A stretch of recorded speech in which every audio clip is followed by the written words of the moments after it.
Thank you. I would like to adopt the protocol that has already been so well articulated by our co-hosts. The OECS Secretariat is very pleased to be associated with UNICEF in the convening of this midterm review and consultation of the multi-country program for Barbados and the member countries of the Organization of Eastern Caribbean States for the period 2008 to 2011 under the very appropriately chosen theme, Rethinking the Agenda for Children. It is an undeniable fact that Barbados and the member countries of the OECS have, over the years, made significant investments in programs and initiatives directed at children and young people in our region. On education alone, our countries spend over 6% of their gross domestic product and well over 15% of the total government expenditure. At the regional level, the OECS and CARICOM, with tremendous support from development partners such as UNICEF, have also been able to mobilize significant resources for the improvement of the lives and well-being of children and youth in our region. However, despite these significant inputs, children and young people in our region continue to be confronted with major challenges. Tomorrow, in a presentation entitled Issues Impacting Children in the Eastern Caribbean, I will discuss in some detail these challenges and the effects they are having on our children and their families. So hopefully, without diminishing the thunder of that presentation, allow me to state briefly 5 of the critical areas to which I believe we must pay closer attention as we rethink the agenda for children in the Eastern Caribbean. The first area is the role of our education system in providing our children with the necessary building blocks and the competencies they need to survive and succeed in a rapidly changing world.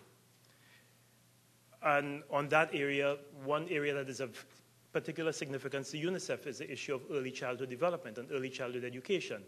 And a startling statistic is that over 50% of the children in our region between the ages of 0 and 5 do not benefit from early childhood education.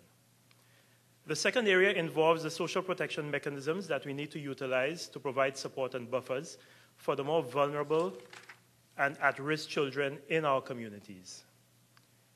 As we reshape the agenda for the development of our children, we are compelled to pay closer attention to health issues, with particular emphasis on the impact of chronic non-communicable diseases, the #1 killer in our region.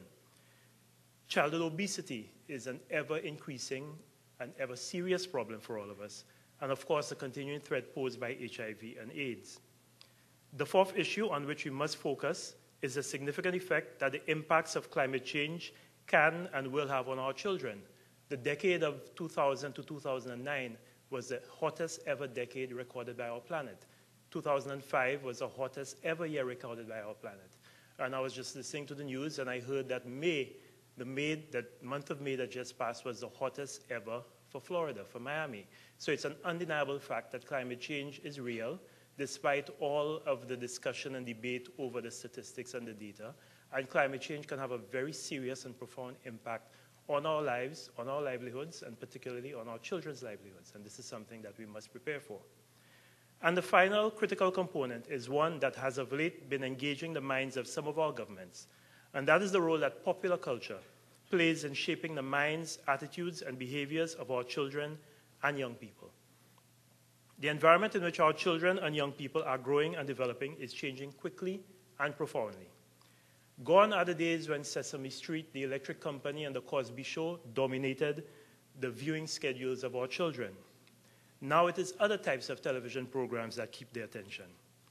As radical as it may have been for my parents to deal with 3 decades ago, the message in the music that moved me was Bob Marley's chant to chase them crazy ballheads out of town. Now our children are encouraging song by their icon, Busy Signal, to work gals, buzz guns, smoke weed, count G's. Where Ludos and Snakes and Ladders ruled playtime 30 years ago, or Monopoly and Pac-Man 20 years ago, the games most frequently played by our children and youth today carry names like Grand Theft Auto, Killzone, Doom, Resident Evil. My friends and I spend most of our free time as children outdoors playing softball, cricket, and marbles, while our children spend all of their free time indoors on PSPs, Xbox 360s, and the internet. Our children have acquired more virtual friends by the age of 15 and communicate with them very regularly than we have acquired by the age of 40 or 50, and we very seldom communicate with our friends. The problem, however, is that while these dramatic changes have taken place and continue to evolve, we have, by and large, continued to deliver programs the same way we did 30 years ago. Many of our policymakers do not even know that many of these issues exist. It is still a cause of wry amusement to me that our customs officers are trained and compelled, as they rightly should be, to confiscate Playboy magazines at our borders, while our children can gain unimpeded 24/7 access to very hardcore pornography on their cell phones via GPRS and 3G networks. Ladies and gentlemen, if we are truly to rethink the agenda for children in the Eastern Caribbean, we have to realize that we must change the lens through which we see their world. The lens that we have been using was good for the period of the 1970s, the 1980s, and the 1990s, but it needs some serious readjustment for our new era. We made significant strides in the post-independence period, fashioning small island developing states that are politically stable and economically and socially progressive.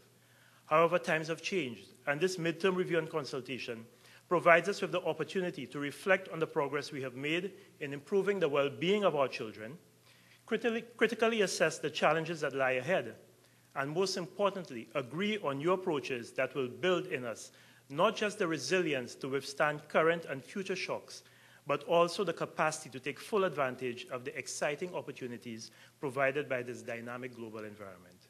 The OECS Secretariat looks forward to working with our member states, UNICEF, and our other development partners, and the wider CARICOM region in charting the way forward for children and their families in our region.